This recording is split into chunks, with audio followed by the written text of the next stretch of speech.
ukuthi mangabe kunenkonzo siqashe abantu abangakholwa. Umsebenzi wabantu abangakholwa lo ukuthi kube nje.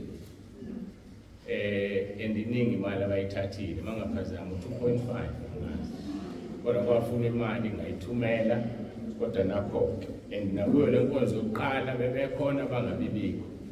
So ngicela nifundeke abantu basePhiva ukuthi ke asibacela abantu abangakholwa bazodumisisa abantu abasindisiwe. Singabasola ukuthi bahambile kanti mhlawumbe bebesha yikho bengekho. Ngiyacela sikhuleke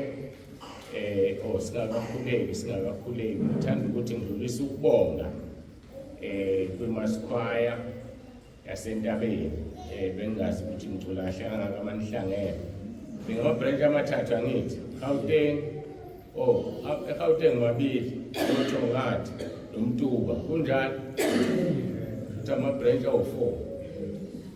Siyambonga uNkulunkulu, siyambonga sisiyethemba-ke nalabo abangezanga bayazi ukuthi bebekhona bebezo-eda kuma-branches ala ukuthi iMasikhwaya inkulu kuba sema-branch angaphezulu ka-20 bangathiwa bahlangana bonke laba bantu iselo zesikhopho zinganyakaza.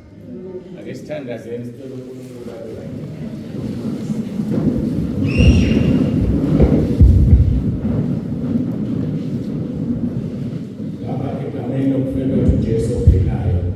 uNkulunkulu wethu onomusa siyazithoba phambi kobuso bakho, siyacela ngosubelane nathi nakule nkonzo, siyacela ngosukhulumu zambule ungabibikho ozoyisola ngokuthi ufikile. Siyabonga sinikeza udumo uJesu Kristu inkosi. Amen. Ayikuthi sengisebenza le mali le ngifakela izosebenza ngisebenzisa izandla mangikhuluma, so angiwathandi nama-mic abanjalo kodwa kuyaphoqa ukuthi kufanele ngisebenzise ngenxa-ke yesimo esibhekene naso. Siyashesha-ke thina sithi sitha siyalo ngokusha manje abantu babefuna ukusetshenziswa ukuba njalo. Singene enkonzweni yethu yesibili sizofunda lona izwi esitholayo lapha babesibili abaseKorinte chapter 5 verse 7. Nansi ngena le ndoda sisebenzisa kabuhlungu wethu, sisebenzise kabuhlungu usebenzise kabuhlungu ukuthi sikuthele ukwazi lokho. BaseKorinte besibili chapter 5 verse 7 ufundeka-ke kanje: ngokuba sihamba ngokukholwa asihambi ngokubona. Ngiphinde, ngokuba sihamba ngokukholwa asihambi ngokubona. Enkonzweni-ke yokuqala sikhulume ngamaphuzu ama-points awu-5 eqale ngawo inkonzo. Njengokube u-5-ke lamaphuzu ake ngiyisusa ngoba ngicela uvulele mic yami lesifubeni.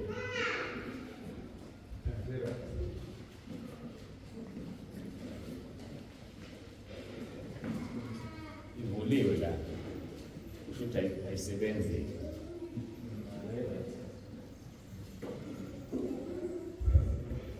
Angisebenzise yona siqhubeke.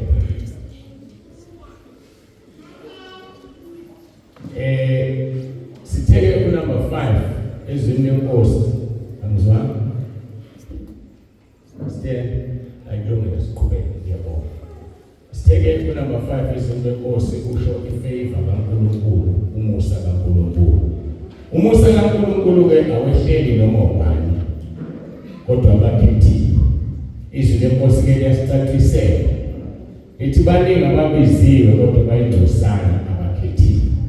uMateyu 22 verse 14. Ngokuba baningi ababiziweyo kepha bayingcosana abakhethiweyo. uNkulunkulu-ke unayo lento yokubiza abantu abaningi kanti ufuna umuntu oyedwa noma ufuna abantu ababili.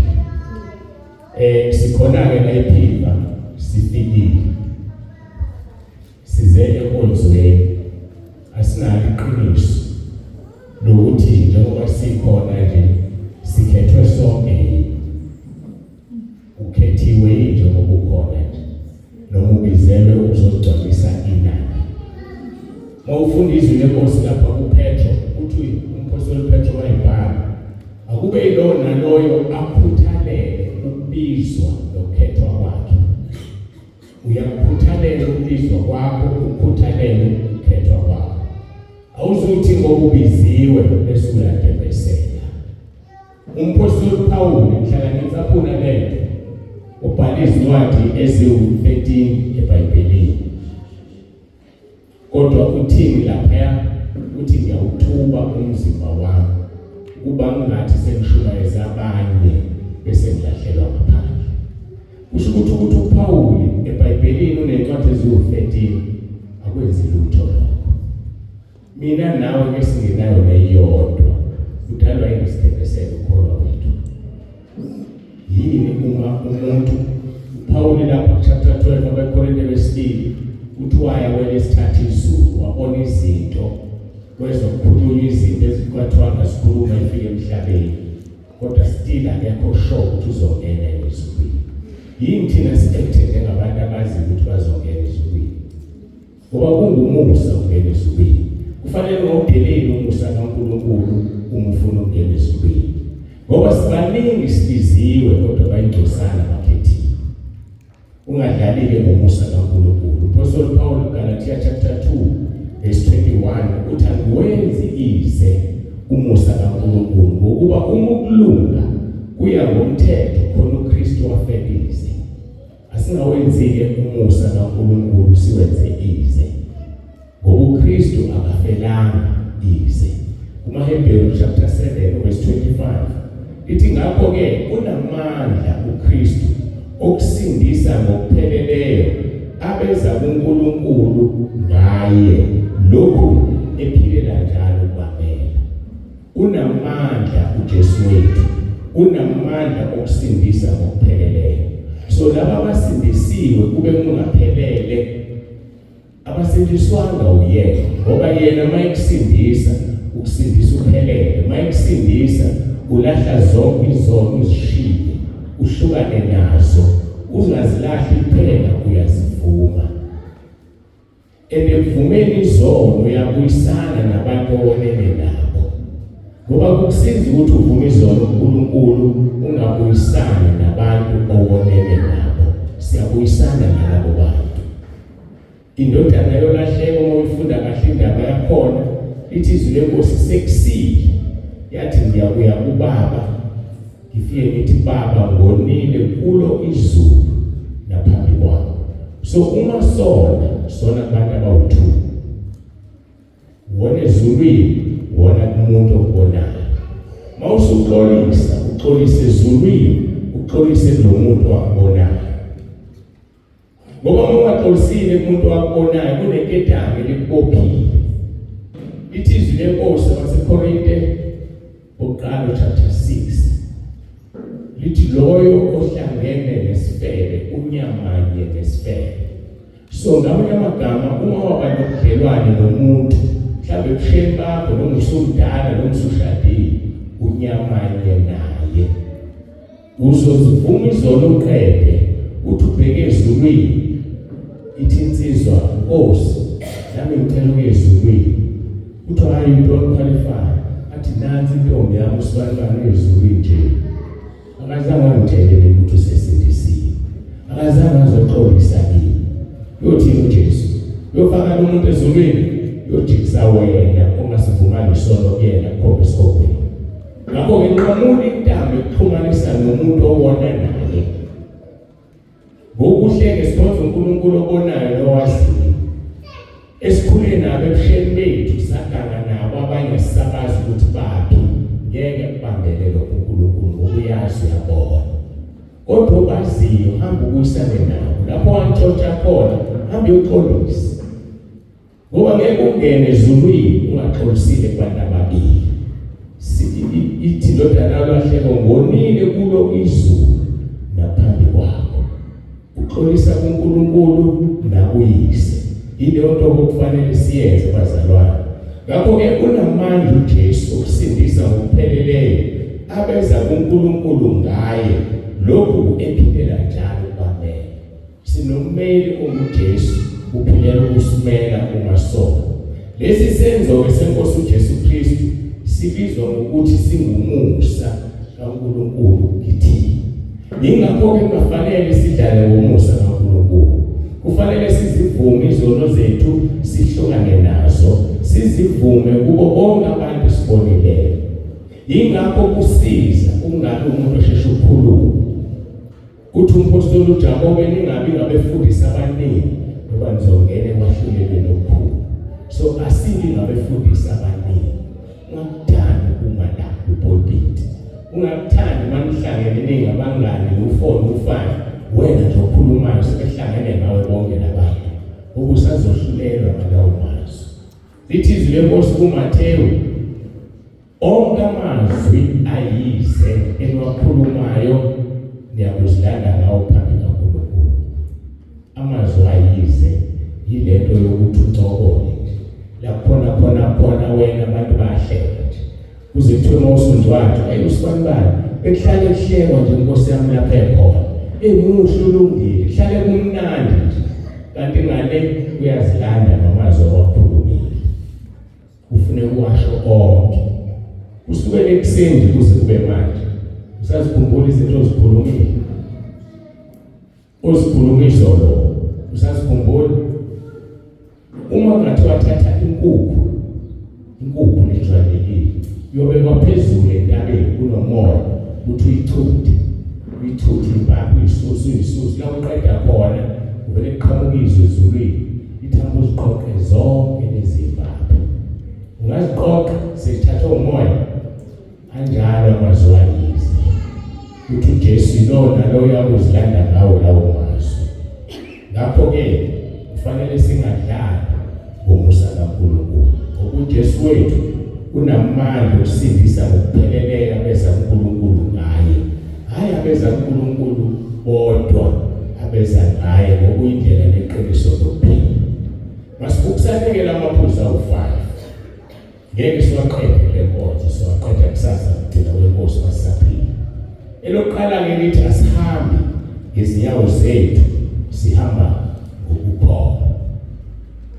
Asihambi ngezinyawo zethu, sihamba ngokukholwa. Kusho ukuthini lokho? Waphela sonke kwasila sifike sihamba ngenyawo zethu. Kufanele singahambi ngenyawo zethu kwelikamoya, kodwa sihambe ngokukholwa. I-example enhle yokungahambi ngezinyawo zabo sithola kuDaniel chapter 3 verse 24 kuya 25. Kunamadoda amathathu lapha ngabangani bakaDaniel.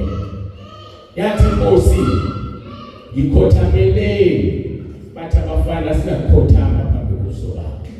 Ngeke thina siguqe. Inkosi yathi isithando somlilo sibaswe kakhulu sabaso. Wathi ngikhothameleni, bathi ngeke sikwenze. Wathi ngicabanga ukuthi uNkulunkulu enenkozo uzoniphephisa yini. Bathi uzosiphephisa. Noma ngaba ngeke asiphephise, kodwa ngeke thina siguqele. Bangabo uNkulunkulu siwabaguqela. Bangabo abantu bokhothamela. Mawuhambe enyangeni noma esangomeni, ayithi bakhe izindlela efushane. Mawungena ngeguqa ngomadolo usukhothamile njalo. Usukhothamile. Ningani umnikelo eze kuma-altar wrong. Uhambe inyanga nezango ukukhokha. Ikho imali ngekho nje manje. Ngoba wakasivuma isono sokuhamba inyanga ukhonza abanye uNkulunkulu ekhona uNkulunkulu odala izulu nomhlaba.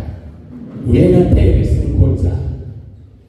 Kodwa uma uhamba ngokukholwa uyazibheka zonke lezo zinto indawo ohambe kuzo uzilungise ukuba uhamba ngokwenyanga ukuze ungahambi ngezinyawo zakho uhambe ngokamoya. Sebefakiwe ngabafaka isithandweni somlilo verse 24 khona uNebukadneza inkosi wethuka wasukuma wakhuluma wathi kwabomkhandlu wakhe angithi sikhonza amadoda amathathu eboshiwe phakathi komlilo na. Baphendula bathi enkosini uqinisile Nkosi.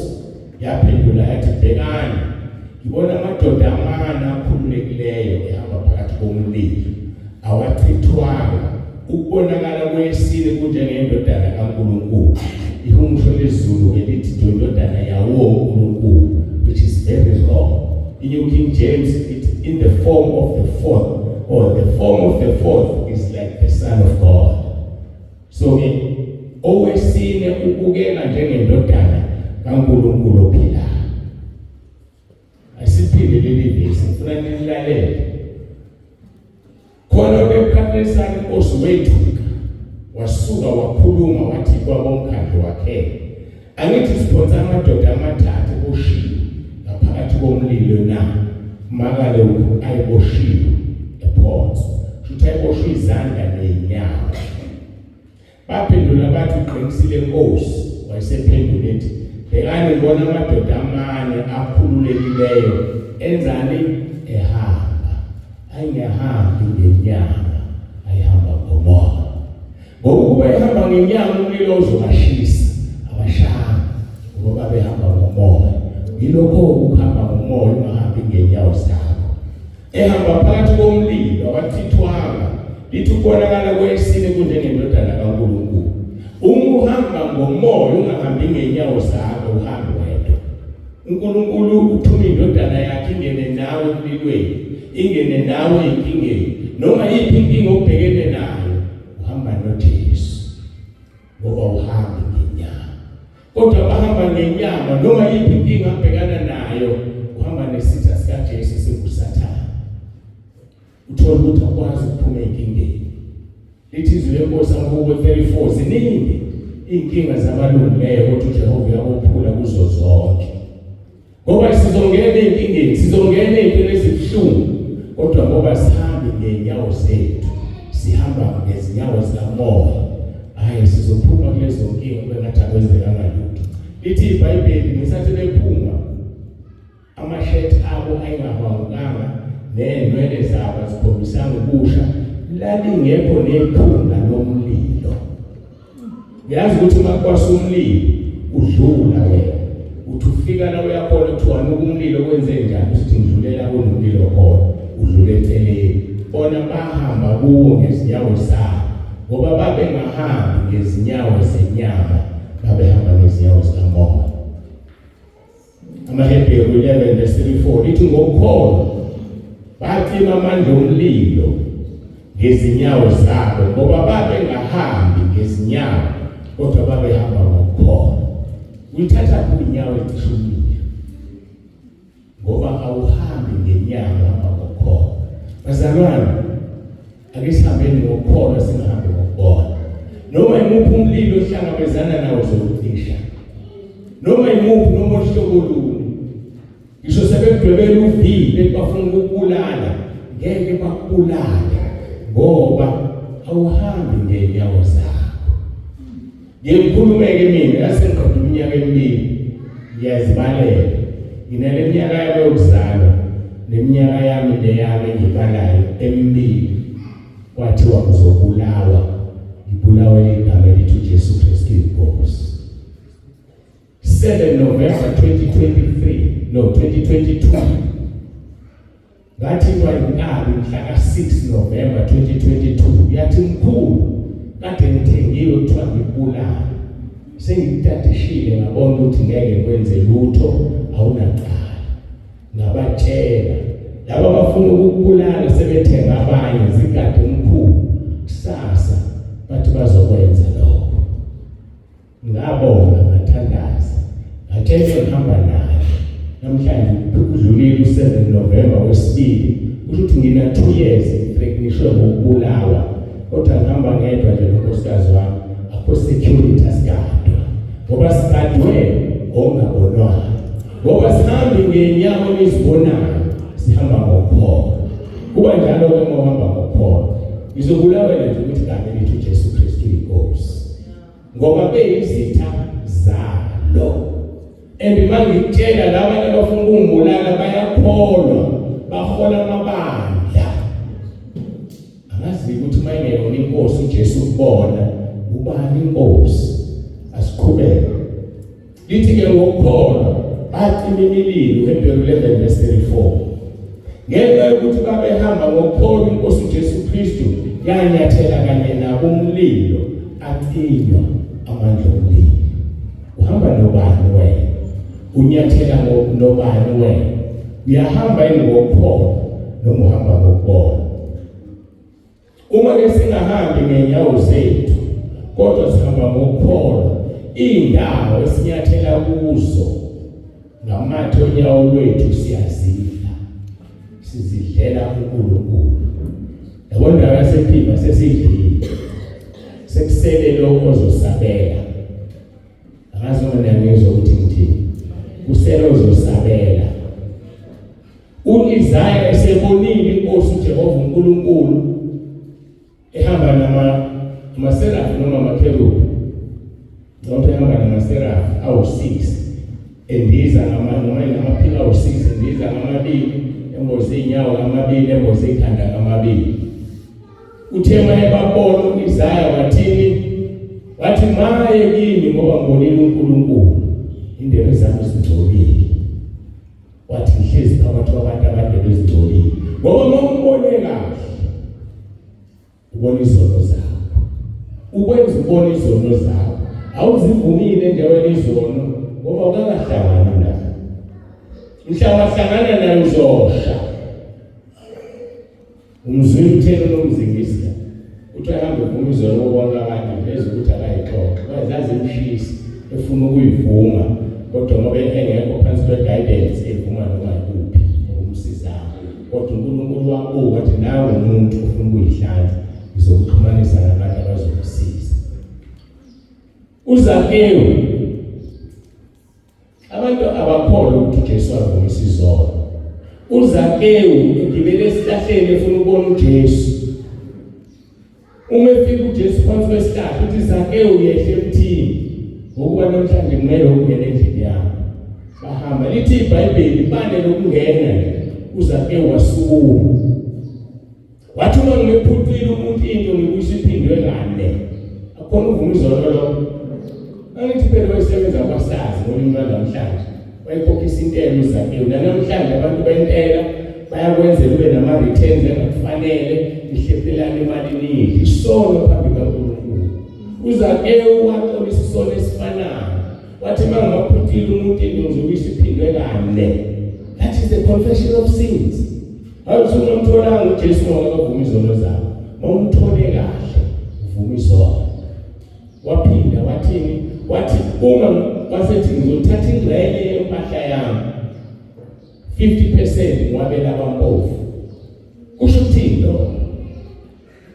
Kunezono ongathethelelwa kuzo ungazisebenzelanga.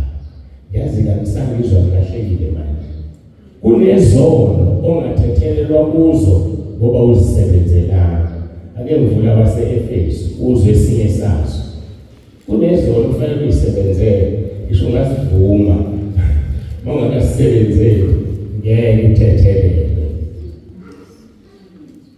Lithi izwi lenkosi Efesu chapter 4 verse 28. Iningi lalezo zono kufanele uyisebenzele ehlukumeza abantu. Ehlukumeza abantu zikwenza usebenze. Base Efesu chapter 4 verse 28. Lithi owebayo angabeseba, kepha kunalokho akhuthala asebenze okuhle ngezandla zakhe ukuze abe lokukwabela osweleyo.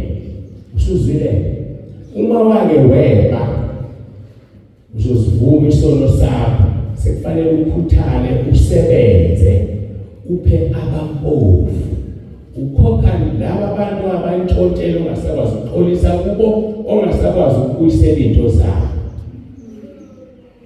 Uthi uZakewu uma ngimaphuthile umuntu into ngizokuyisiphinde kane. Abesethi ngizothatha uhafu wenzeko yami ngipha abampofu. Ngoba wenze njani? Wayeba. Kunezono ezisetshenzelwayo. uPawulu wayenzani sekusabula? Wayehlukumeza abazalwane. uPawulu ebahlupha, ebabopha, ebashaya, bafaka etilongweni. Uthini uJesu uma embiza? Ngithemba ngizosheshe ngifike Izenzo 22. Ngifuna ukuyifunda lento ngoba abantu bayiphinda bovuma izono. Izenzo 22 uverse 17 uthi wathi sengibuyele eJerusalema ngikhuleka ethempelini ngehlelwa isiyezi. Ngambona wathi kimi khawuleza uphume masinyane eJerusalema ukuba abazukwamukela ubufakazi bakho ngami. Exoxa noJesu embona ehlelo isiyezi futhi wakumbono le-vision. Verse 19, mina ngase ngithi Nkosi, bayazi bona ukuthi mina engangibabopha ngibashaya emasinagogeni abakholwa nguwe, futhi mhla kuchithwa igazi likaStefano ufakazi wakho ngangimkhona, mina ngivuma ngilinde izingubo zabambulalayo. Wayengavumi izono zakho uPawulu phambi kaJesu la. Abantu besebehlala inkonzo yokuvuma izono. uPawulu wavuma izono ebona uJesu, wambona okokuqala, wamshanga onyazi, wavaleka amehlo. Wathi uJesu, ngihluphekani Sawuli na? Wathi ngubani Nkosi? Wathi nginguJesu omzingelayo. Wathi ngene emzini uzotshela ufanele uwenze. Wangena wahlanjululwa wavuma izono zakhe. Useyambona ngqo into ayikhuluma yokuqala ukuthi Nkosi ngangibabopha bashaya. Number 2, ngaba ufakazi phambi Stefane ngamatshe. Bese siyayiphika inkonzo yokuvuma izono. Hayi kahle ngazalwa. Asivumele usathane edlale ngathi. Wazi ivuma izono zakho uSawuli ukuthi bengithi la ushutshulekile lapha eqaleni lapha athi uzomthuma khona uzohlupheka, uzomtshela azohlupheka ngawo. Ngenxa ukuthi uSawuli uhlupha abazalwane wahlushwa. Kunezono zenzile kufanele uzikhokhele uma usuzivumile. Hayi zakhokhela izono. Yengimangale nje abantu kube lula nje ukuthi wenze ukuthize. uDavid uqolo lwakhe wabulala uUriya, waqeda ukumbulala wathatha umfazi wakhe walala naye. Lithi iBhayibheli molifunda kahle indaba, wathuma umprofeti waDavid wathi, David, uthi uNkulunkulu angikuthele ukuthi ngenxa yokuthi ubulala uUriya wathatha umfazi wakhe, number 1, inkemba izophuma endlini yakho. Number 2, izovusa umuntu emzini wakho ozolala nabafazi bakho ilanga lonke. Number 3, indodana ozoyizalela umkaUriya ayizuphila izofa. Number 4, isigwebo sakho ngobathi bayixoxela le ndaba ukuthi uDavid lo muntu kufanele afe. Wathi uNkulunkulu akuzukufana ngesakhe isigwebo, kodwa okwami ngizokwenza ngenxa yokuthi uveze ithuba lokuthi izitha zami zingihleke. Akushintshe ukuthi amadodana akho azofa ngenkemba, amadodana kaDavide onke afa ngenkemba. Ngelinye ilanga indodana kaDavide wakuSolomon nabafazi bakayise phezu kwendlu. Ngoba uNkulunkulu ushiye usatshenzela ukuthatha umfazi womuntu. Uzodwa uzojeza wena ngezono zakho. Hayi uzosebenza. Uzokuthethelela uNkulunkulu kodwa uzojeza. You are still going to pay. So kunezono kufanele usebenze, usuzenzile, ushaywe ngokuveza ithuba lokuthi uNkulunkulu ahlekwe.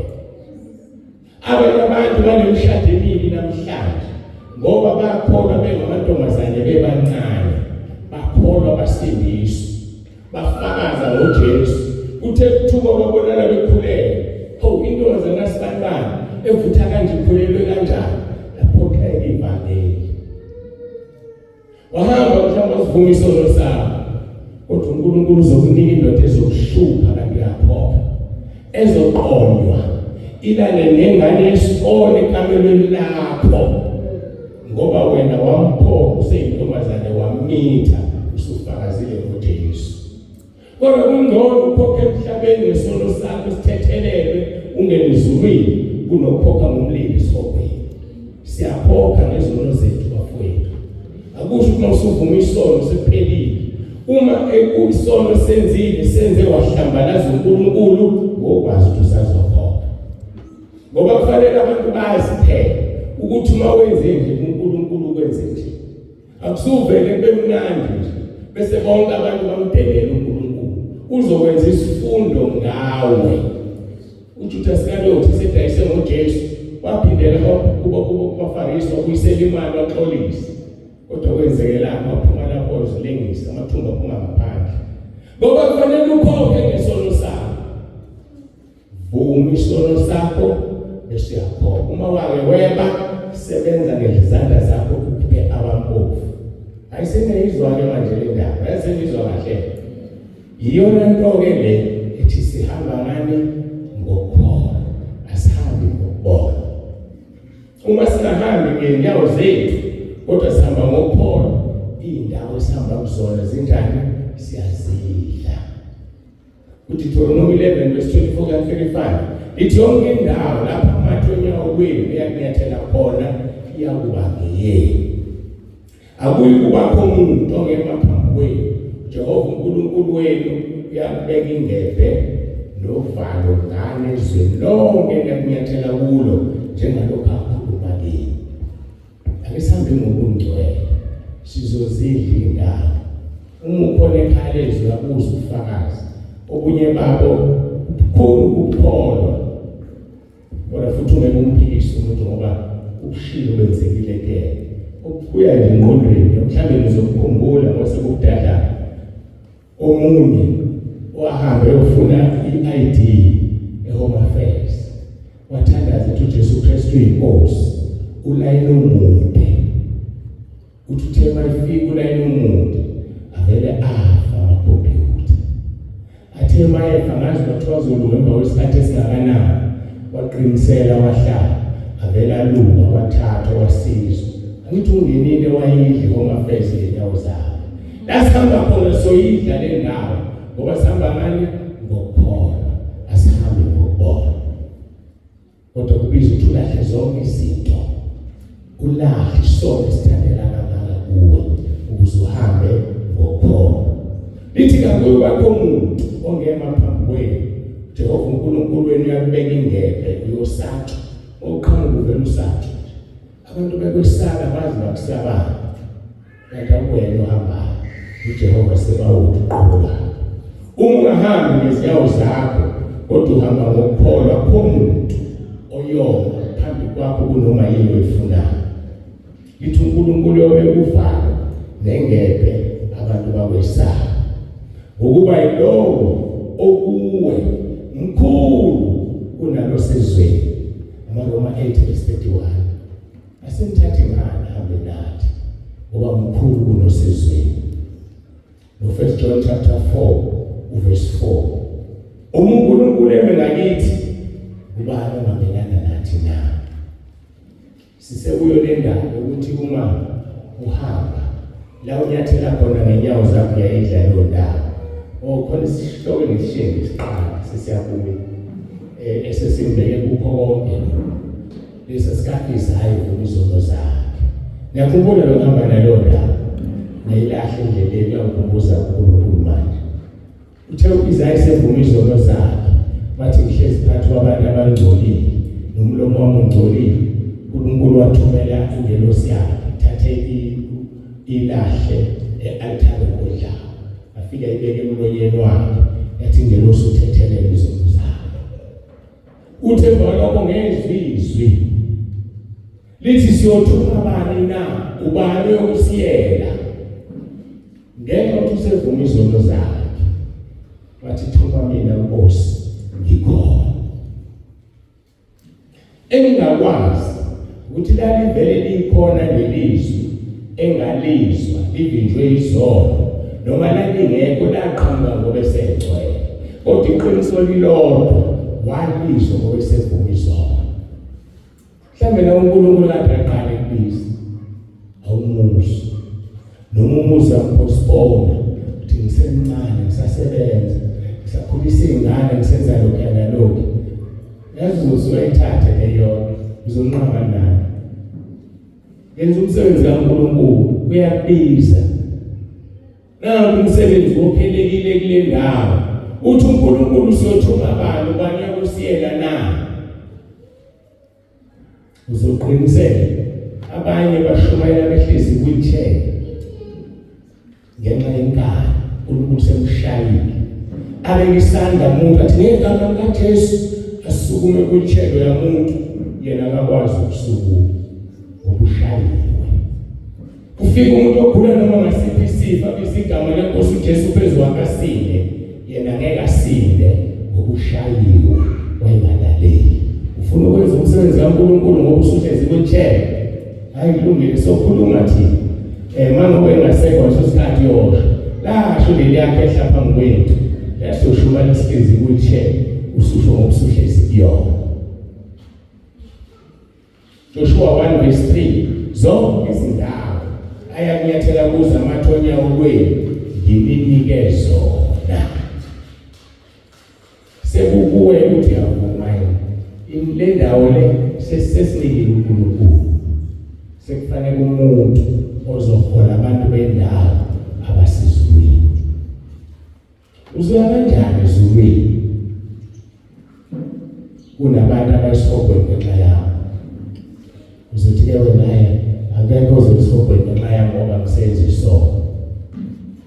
Yazi yoba imbula lento uNkulunkulu ngelinye ilanga khona umuntu ofika ezulwini abona abantu bewuthela bebheke esihogweni kuthi uyabazi laba bantu ukuthi angibazi, athi ngangidale ukuthi bayophenduka ngenxa yabo, wanqaba ngekubiza kazi yabo ngifuna kwena, athi follow them.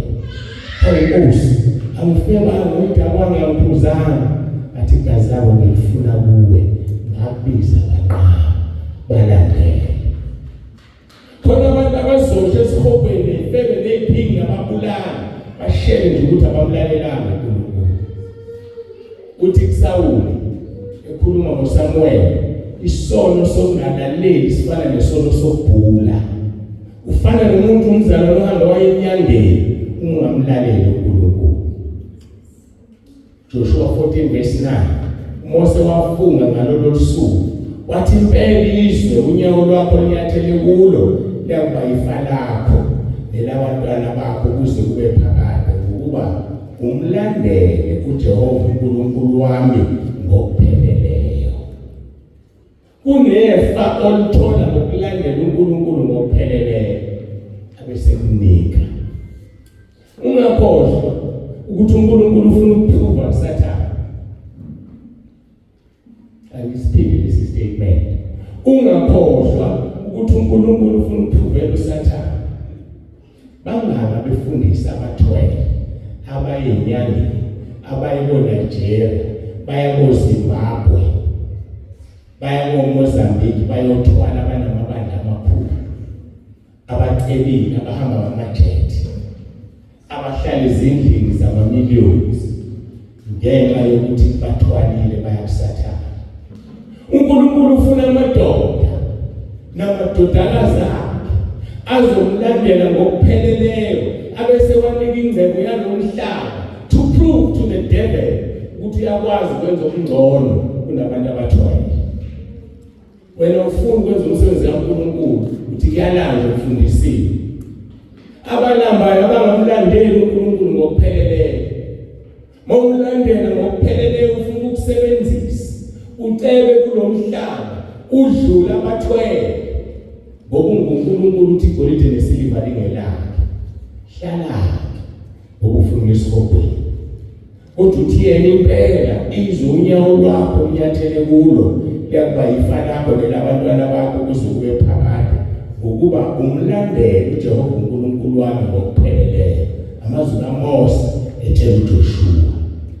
Uma uhamba ngokukholwa hayi ngezinyawo zakho uyothabatha isiphambano seNkosi uJesu umlandele imihla ngemihla. Meaning akumnandi ukukholwa kufana nokuthabatha isiphambano. uJesu wathabatha isiphambano sakhe eGolgotha simsinda eshaywa ubuhlungu kwaqhamuka umuntu wase-Afrika wamthwalisa sona. Yingakho kunesibusiso e-Afrika. E-Afrika kunesibusiso esingekho kwamanye amakontinente ngaphandle kwe-Middle East. I-Middle East siyona country ebusiswe kuna wonke emhlabeni ngokuba uAbraham waphila lapho. Kodwa izwe lesibili elibusisiwe e-Afrika ngoba kwaphuma umuntu e-Afrika wathwalisa uJesu isiphambano. Akaphuma ngeMelika, akaphuma ngeRussia, akaphuma nge-India. Bonke laba bantu balandela emva kwethu ngesibusiso. Sukuma usithathe. uNkulunkulu ufuna ukuphruva kuSathane. Kodwa uswela abantu. Uthi ngiswela umuntu ozoma esikhaleni. Yime esikhaleni. kwaJesu akekho wesifazane akekho wesilisa bayafana. Entabeni bangakutshela uma ungazi sinabefundisi abaningi besifazane kunabesilisa ngoba bakhethwa nini abefundisi. uNkulunkulu eyikhombela ngomunye wakhe wangumsebenzi kumgcoba athi lo ngigcoba. So ke musuba ne-inferiority complex uthanda ngowesifazane emini. Asisebenzi ngabesifazane noma ngabesilisa la, sisebenza ngabakhonto uNkulunkulu ngomunye wakhe. Lapho-ke mawuhamba ngokukholwa hayi ngenyawo zakho, uyathabatha isiphambano sakho imihla ngemihla ulandele inkosi uJesu. uLuka chapter 9 verse 23, 25 and 26 uthi uJesu, umuntu ethanda ukuzemva kwami makazidele athabathe isiphambano sakhe imihla ngemihla alandele.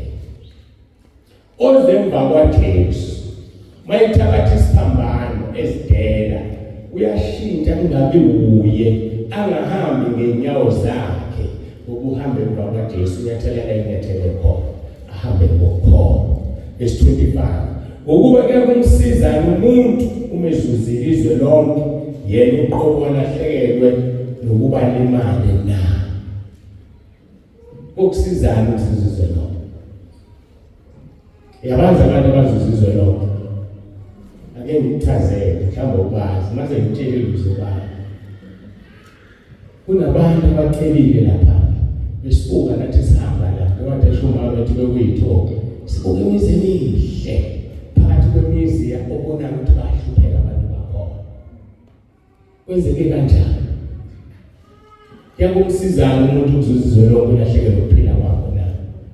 Nasi sithe sangena ngamathenda. Hamba umuntu athola ithenda ka10 million. Uthi uzoyithola lapho bakhiphayo, bathi uzoyithola uma uzonika u40%. U40% ka10 million is 4 million. Sesele nalo usele no6. Mhlawumbe uthiwa kumgwaqo. Uzowakha kanjani umgwaqo ngo6 million? Kanti ukho 10 million. Angithi ufuna ukuphila, unesebenzo ofanele eholele, usezorobha. Yikho umgwaqo wethu isheshe yonakale nje. Yila abantu abase-office abakhipha amathenda, abafuna ukusheshulelwa bengisukwenza lutho. Lo sekufanele asebenza akasenayo imali yokusebenza usiyarobha. Ngoba phela ufuna ukuphila, kunabantu ofanele bahole. Lo ose-office wenzayo usakhe indlu ka4 million akayisebenzelanga. Ake sithi abesetholile ngisho mnanele ngiliphethe elithi into uma uyithole ngokungendlela kufanele uyishise. Kufanele singqongqise lethu. Uzovuma sishise yoma nadikile ukukholwa ayoshe esihogweni ngoba engafuni ukuhlukana nomcebo wesikhashana akawuthola ngobuhlungu. Umsebenzi wamathenda-ke la. Abantu abaphumelele ngamathenda namhlanje. Ikholwa elisebenza ngamathenda nelidabukele ngoba lidiza lingathanga, ngoba ngeke uyithole ithenda ungakhiphile imali yokudiza. Uyikhiphe maqede usurobha umsebenzi. Lithi iBhayibheli kuKolose 3 verse 25 mangaphazanga ngisekhosho. Lithi umuntu makasebenze kube ngathi wenza umsebenzi wenkosi, ayiwenzele umuntu. Manje usuwenza lo mgwaqo urobha. Ingoba vele imali ayikho idlile ohleze office ongeziyenza lutho. Lwezi usuku oluvutha njengesiko. Ayiyezi usuku. Lapho bonke bazokusha. Kodwa bamthemba uNkulunkulu abamkhonza ngeqiniso. Bawufana namathole esibayathebulana. Bawundiza ngamaphiko njengezinkosi. Bangene ezulwini. So ungabi namndaba nenhlanhla yababi ishodala iBhayibheli. Ungabhaleli indlu yomuntu ongazuyithole kanjani. Mhlawumbe ubhobhoza igazi lomuntu owabulawayo njengoba enalendlu. Useyikhalela wena, ukhalela isono. Abanye bagqilazekile abazalwane ezonweni wabahalele izinto zabantu bazitholakale ngezono. Wayesekuningi uSathane, umoya walokho. Awusakwazi ukwenza kahle phambi kaNkulunkulu ngoba wabona imoto yomuntu wahala wathi angcono kube yami. Kanti le moto idunwe umuntu lapha wafa efela le moto. ungabi nosizi, ungayikhathazi ngenhlanhla yabantu. Asihambeni ngokukhona, asingene ephuzwini lesibili khona sisoda inkonzo. Asikhulumi ngokuthanda kwethu, sikhuluma ngokukhona. Yabona ukukhuluma ukhiphizo emlonyeni, usukhuluma into oyithanda ngoba into oyithanda izolimaza umuntu wethu. Khuluma ngokukhona. Uma ukhuluma izwi likaNkulunkulu, ungubonisa ukuthi uyakholwa futhi uvumelana nalo izwi likaNkulunkulu. Ngempela uma ukhuluma izwi likaNkulunkulu, ungubonisa ukuthi uyakholwa nokuthi uvumelana nalo. A simple example, abantu abamelene nokuthi uJesu Kristu inkosi, izwi likaNkulunkulu lelo. So uma umelene nezwi likaNkulunkulu kusho ukuthi awukholwa, ukuthi umfundisi noma uyini, uliphatha iBhayibheli ubhekise kuphi, ufunde kangakanani. Uma umelene nokuthi uJesu Kristu inkosi, abaseFilipi 2 verse 11, wena awukholwa. Ngabakhohlisa nje abanye abantu, thina ngeke usikhohlise, kusho izwi likaNkulunkulu. Masekorinte lesibili chapter 4 verse 13, uthi lokhu sinawo lo moya wokukholwa, njengokulotshiweyo ukuthi ngakholwa ngakho ngakhuluma. Abona masikholwa siyakhuluma, bese bengasizwa abangakholwa ngoba vela bona basekhaya. Hayi abangizwa, ngiyadabuka uma ngakhona ungangizwa nakhona. Athi verse 14, sazi ukuthi yena wavusa inkosi uJesu yakuzivusa nathi kanye noJesu asethule kanye naye. Umoya ongcwele loyo wavusa uJesu kwabafile, uzosethula kanye noJesu uNkulunkulu Baba. Ngakho-ke ukukhuluma ngokukholwa ukukhuluma izwi likaNkulunkulu. Mama kwazi ukukhuluma izwi likaNkulunkulu awukholwa. Ingakho imfundiso zami uma uzolalela nje incane kabi into ekhulunywa yimina la.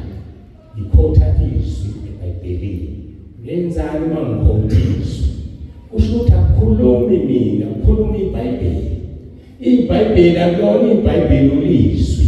Ulizwi uJesu. Ulizwi John 1 verse 1, waye kuNkulunkulu, unguNkulunkulu. Udale konke ngaphandle kalizwi akuvelanga lutho. So uma umuntu onojwayele uma ukhuluma ukhotha iBhayibheli, ukhuluma izwi, awumelani nalo. Ngakho-ke awuhambi ngokwenyama, uhamba ngokomoya. Awukhulumi ngokwenyama, ukhuluma ngokomoya. Bese abantu bengakuzwa ngoba wena uhlala ukhotha izwi. Ngakho-ke ukukhotha izwi likaNkulunkulu kungukukhuluma ngokukholwa, kungukuvumelana nezwi likaNkulunkulu. Ongavumelani nezwi likaNkulunkulu eliphikisi akakholwa, futhi akahambi ngokukholwa, kodwa uhamba ngokubona. Ngoba akakhuluma izwi. Mangaphazama uMarko chapter 5 ngisazi.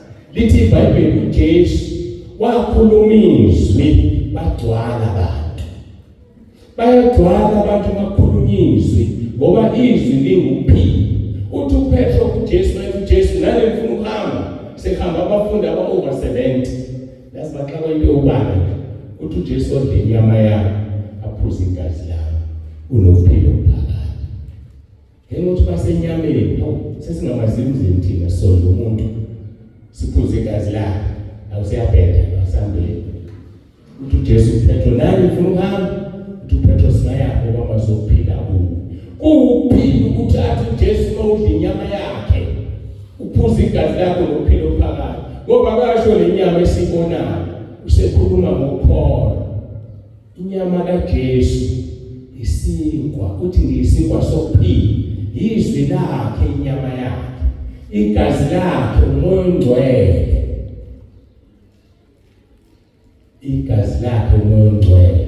Athumunye kanjani manje na? Uya kuLeviticus 11 17 verse 11 no 14, lithi izwi lenkosi umphefumulo wayo yonke into ephilayo uhlala egazini laleyo nto. So umphefumulo wenja usegazini lakhe, umphefumulo womuntu usegazini lakhe. Ichaza ukuthi igazi likaJesu umoya ongcwele.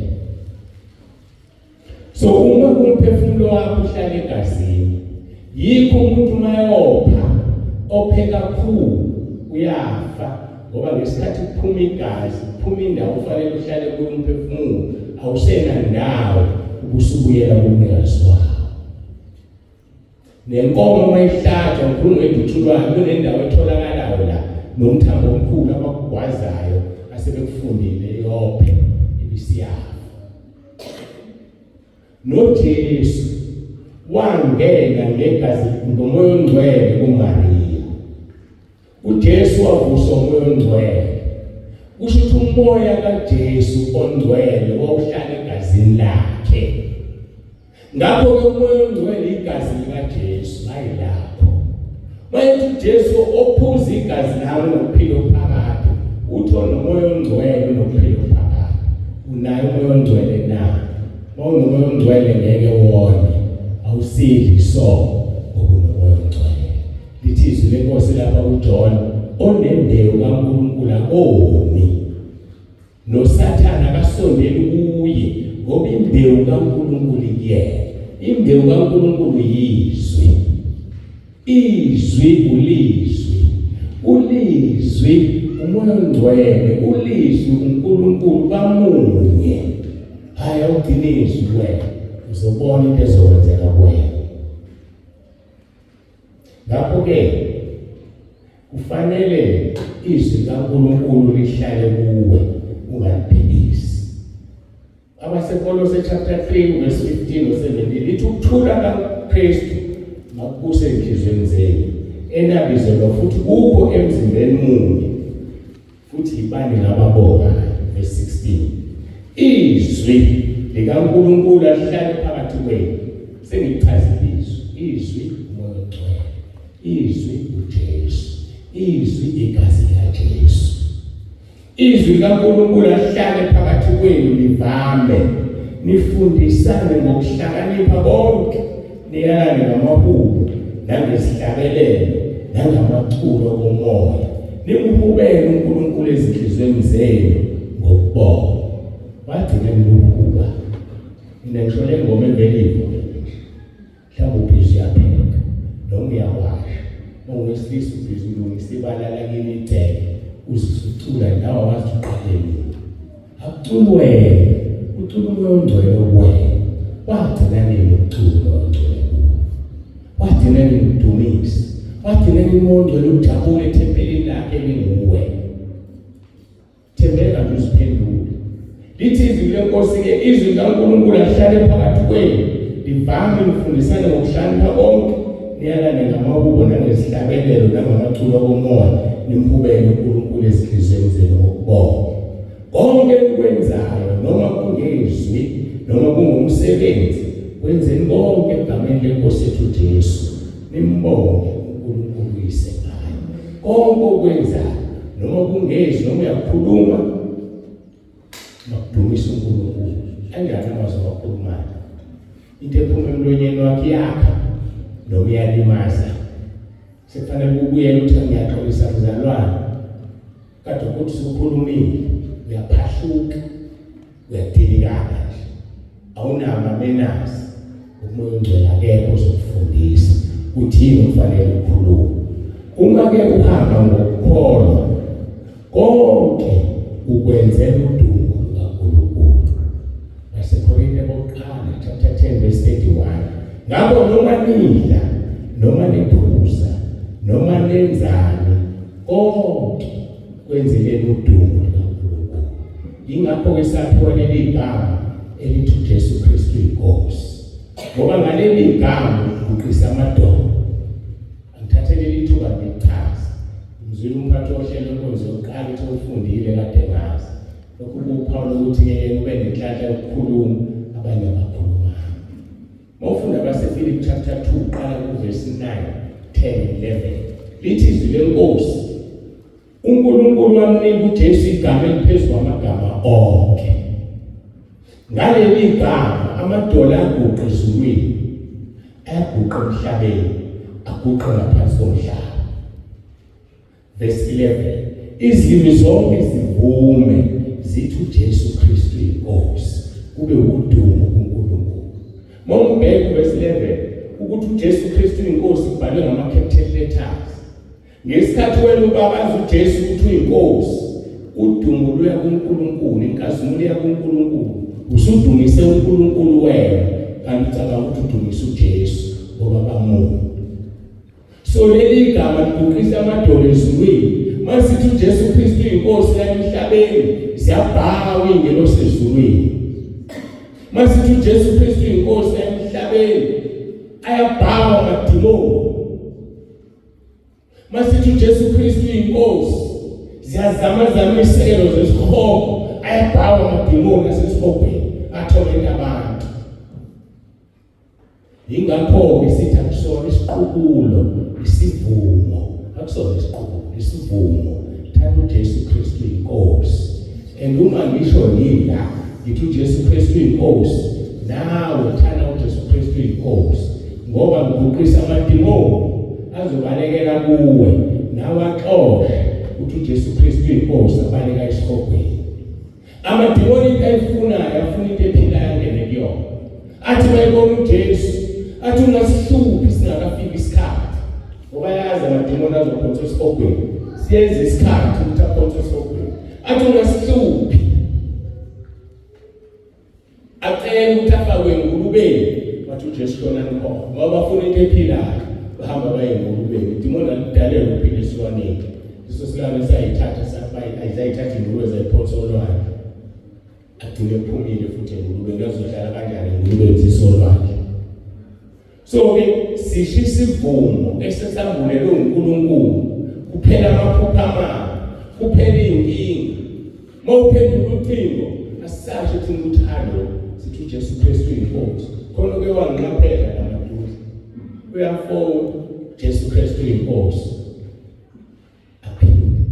Halo, thina uJesu Kristu inkosi. Oh, athi halo khehla. Ukhombisa ukuthi uyangazi. Kodwa kangazi uyangibona bathi ngikhehle. Ngithi mina singisho slowly uJesu Kristu inkosi akunqaba kubhala ucingo. Uyasha, liyashisa leli gama. Ungezwe wena ngoba uyalisho ngoba unamadimoni, liyashoka. Okulalele liyakushisa. Kunamabandla aqabene nabazalwane phakathi kwebandla abathi uJesu Kristu bethu sithatha vele ekhuluma wena uyeke ekhuluma la. Uyasho umfundisi ngoba kahambe ngokungcwele phambi kaNkulunkulu. Engesathi uvuma ukuthi uJesu Kristu inkosi wenzani. Base Roma 10:9 bathi mawuvuma ngomlomo wakho ukuthi uJesu Kristu inkosi yasindiswa. So each time sithi uJesu Kristu inkosi, I'm being saved. Each time uthi uJesu Kristu inkosi yasindiswa. Pho uzoyalandana esihogweni mangihlale ngithi uJesu Kristu inkosi. Ngizoya kanjani? Ayasisho lento bazalwane sabe namahlobo, kodwa wazi ukukhona bazomelana nawe besindisiwe, bethi bayakholwa nabefundisi. Ngoba kusha lezi zinto ezibona zishiswa leli gama, ngoba ziyaguqa. Amadimoni akena siyaguqa. Mayiguqa ulahlekelwa yi-ego, ulahlekelwa ukuyiqhenya kwakhe nomfundisi wakaqala usumephutha isikhundla. Kanti akwazi usho ukuthi ngesikhundla wena. Uthembe uJesu Kristu inkosi. Wayeseshaya uvalo. Ngakho-ke umanidla noma niphuza noma nenzani konke kwenzeleni udumo uNkulunkulu. Uma uthi uJesu Kristu inkosi, uthi uFilippi 2:11 udumo luya kuNkulunkulu. So uma ufuna yonke into kuyenzela udumo, usho uzokhuluma nomuntu uJesu Kristu inkosi. Hayi ngisho udla uJesu Kristu inkosi. Ngisho wenzani, ngisho njalo lelizwi. Ngiyabonga. Asikhuleke sesifike emaphithilweni enkosi.